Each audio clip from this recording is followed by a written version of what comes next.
Yo, yo, yo! Welcome back to another Shy Boys podcast with Bobby.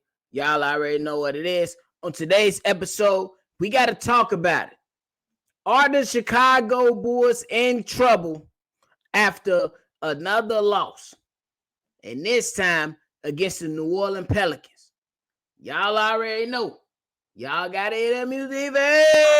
Cognac. Gang.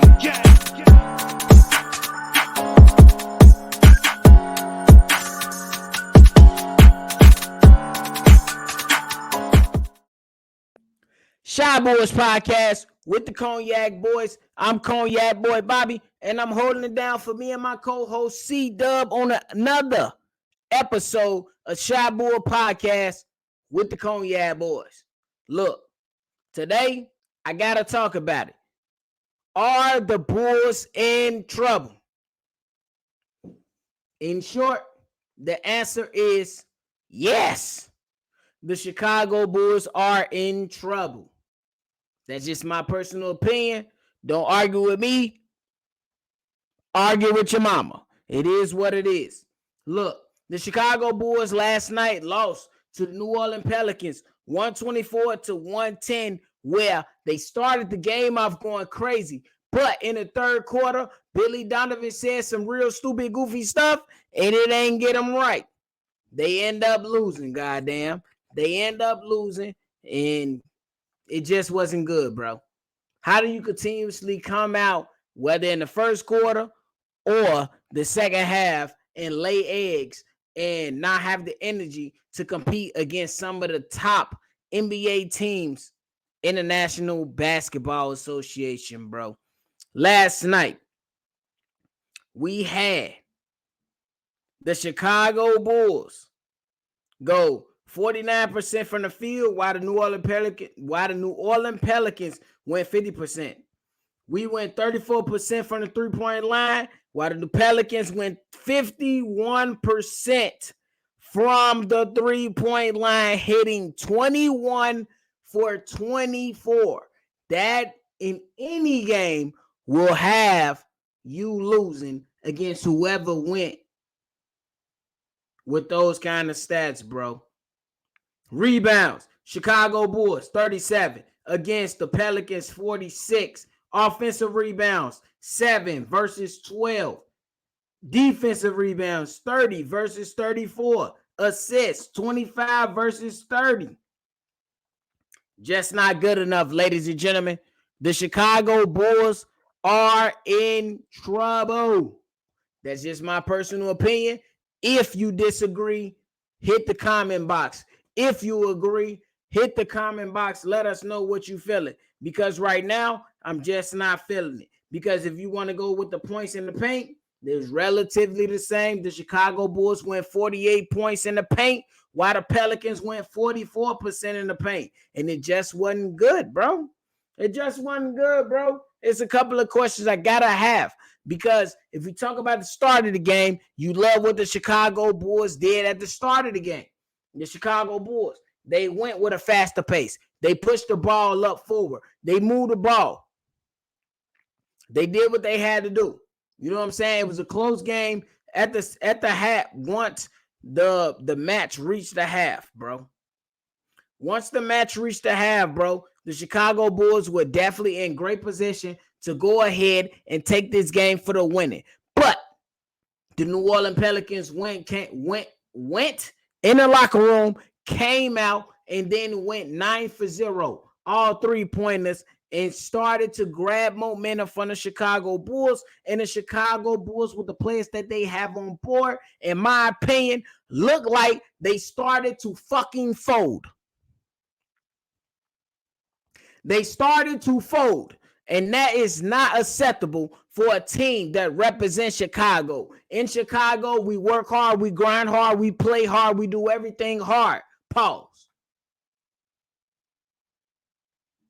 What we do in Chicago is not an example of what the Chicago Bulls showed in last night's game versus the New Orleans Pelicans. It was unacceptable.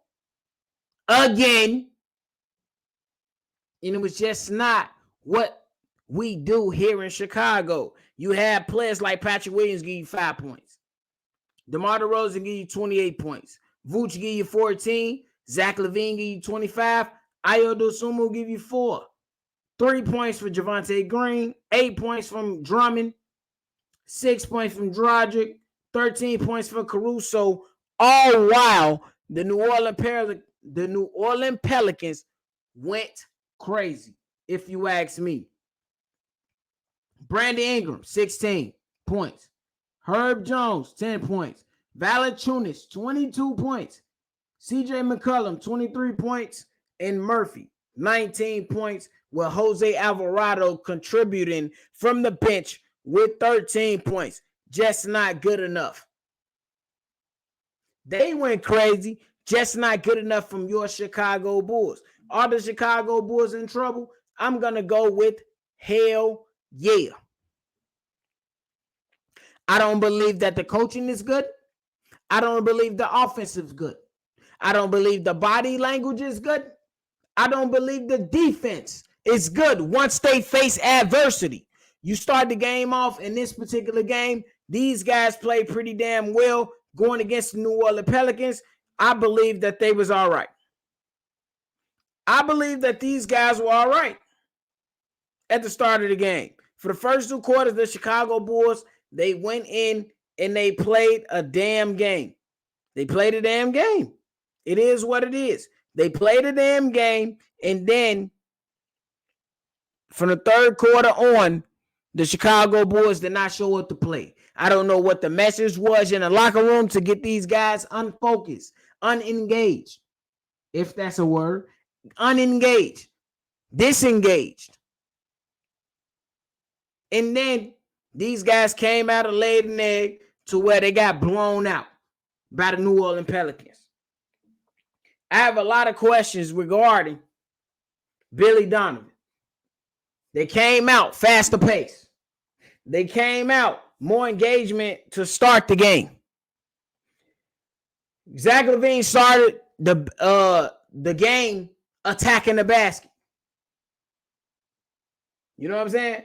He started he started the game attacking the basket, getting to the basket, moving the ball, hitting open guys for the shot, and the guys were able to execute. They feeling good about themselves. Go in the locker room, come out, listen to what Billy Donovan got to say. You say, "Oh, man, don't nobody want to hear that shit." And then you come out in the 3rd and 4th quarter and lay an egg. Lay the doozy. And it just wasn't good enough, y'all. It just wasn't good enough from your Chicago Bulls, hence why they lost the way that they lost against the New Orleans Pelicans. Last weekend, I attended the game against the New Orleans Pelicans. The Chicago Bulls competed all 40 minutes. And then in the last 8 minutes, in my opinion, they laid an egg. They let the New Orleans Pelicans go off. They let Brandon Ingram come out and do his thing, and that was contributing to the coach. What did the coach do? I still believe that the coach, Billy Donovan, is horrible at making adjustments. I still believe that the coach, Billy Donovan, is horrible at getting his guys prepared. I still believe in the coach, Billy Donovan, and making major mistakes when it comes to comparing and competing against other teams. Why the fuck is Billy Donovan calling timeout in the 4th quarter with 1 minute and 54 seconds left? What are you going to accomplish, Billy Donovan? Can anybody answer me that? What are you doing, Billy Donovan? It just don't make sense. Ayo Dosunmu came out in the start of the 3rd quarter, airballed a 3-point shot. You took him out, and you didn't bring him back in into the 4th quarter. Ayo Dosunmu played what?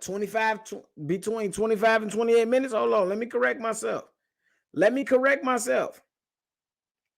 Ayo Dosunmu played 28 minutes.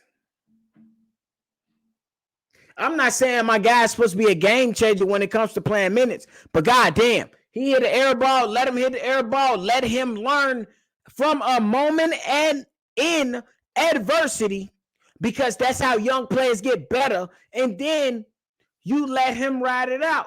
You talk to him, during timeouts. You talk to him during foul shots. You talk to him when it's necessary to tell him to go ahead and do X, Y, and Z. That's to be aggressive. That's to go ahead and shoot the ball. That's to go ahead and play make for your teammates. No, Billy Donovan pulled him out the game, and you in the earlier third quarter, when the team went on a 9-0 run, and you didn't bring him in into the fourth quarter. That's a horrible rotation, bro.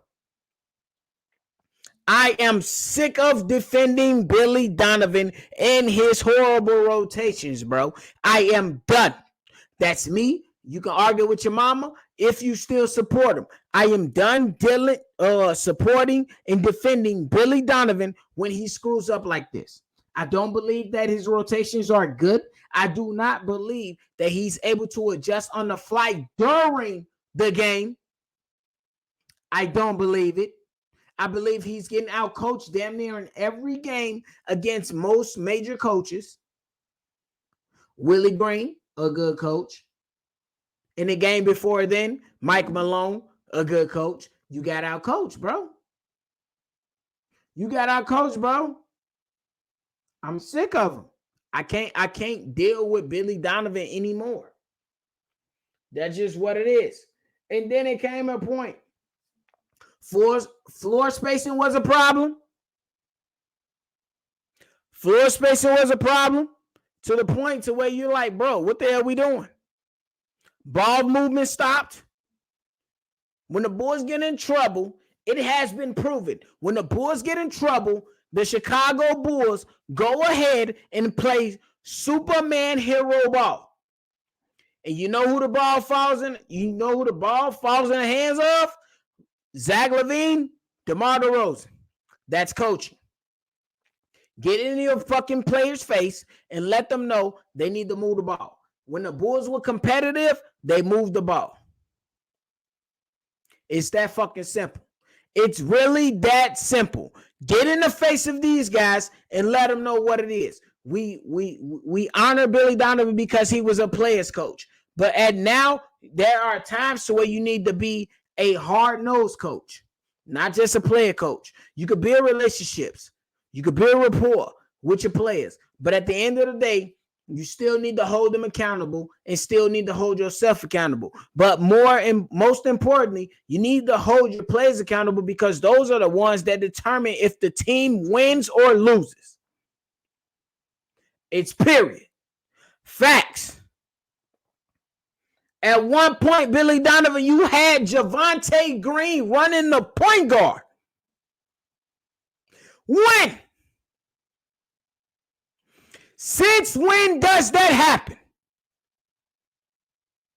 You had Javonte Green running the point guard. I said right here, I said it before, and I'm going to say it now. The Chicago Bulls front office need to make an adjustment to get a three-point specialist in uniform. If you think about it, the Chicago Bulls only have slashers and cutters, and they're not slashing and they're not cutting. They need a three-point specialist, in my opinion. If you disagree, hit the comment box below. If you agree, hit the comment box below. I believe the Chicago Bulls need to make a move for a three-point specialist. Seth Curry, Joe Harris, whoever, anybody out there, make a move for a three-point specialist to help this ball team. You need to space the floor because when DeMar or Zach goes out and you leave one on the floor, the spacing is horrible. You need to be able to put pressure on the opposing teams. If you have a three-point specialist, you will be able to do so with the cutters and the slashers that you do have and that you don't give up. So right now, in 15 games, at 6-9, with your Chicago Bulls, I believe they are in trouble. I believe coaching is a problem. I believe spacing is a problem. I believe three-point shooting is a problem. I believe body language is a problem. I believe defensive effort is a problem. We have to do better as the Chicago Bulls team. And right now, these guys are either playing the first half well or the second half well. There is not one game that has come to my mind in the last 5 games to where the Chicago Bulls has played well. I can take the Chicago Bulls playing well and they lose by a couple of points. I will not sit here and give y'all the news and give y'all the reports if the Chicago Bulls play like shit for a first half or second half and get blown out. There is no way you're supposed to get blown out by the New Orleans Pelicans after they just played an emotional game the previous night against the Memphis Grizzlies. No way in hell. It's a coaching problem. It's a player personnel problem because the Chicago Bulls went on. We're gonna bring everybody back. We're gonna build continuity. Right now, it's not working. Through the first 15 games, it's not working. The Chicago Bulls need to make a move now to go ahead and bring in a three-point shooter. I would say you go ahead, you keep Dragic, you keep Andre Drummond if you could, you keep Ayo, you keep Zach LaVine. Anybody else is on a chopping block. Only 4 players should be untouchable. That's just my opinion. Y'all hit the like, y'all hit the comment box, y'all hit that like button, and y'all let me know how y'all feeling. That's the end of my rant for another fucking day within this week. Y'all comment below. Let me know how y'all feeling. But if you're new to the channel, hit that like button, hit that subscribe button, hit that notification bell. So every time we drop, you be the first ones to know. If you want to leave a comment, text, or voicemail, hit us up on that number 773-242-9219 and let us know how you feeling about anything that we talked about today or anything from the past, most certainly in the recent future. And I'll continue to support us. Thank y'all so much for supporting us. We couldn't have done it without y'all. Y'all already know what it is. Cognac Boy Bobby. We gonna catch y'all on the next one. Cognac. Gang.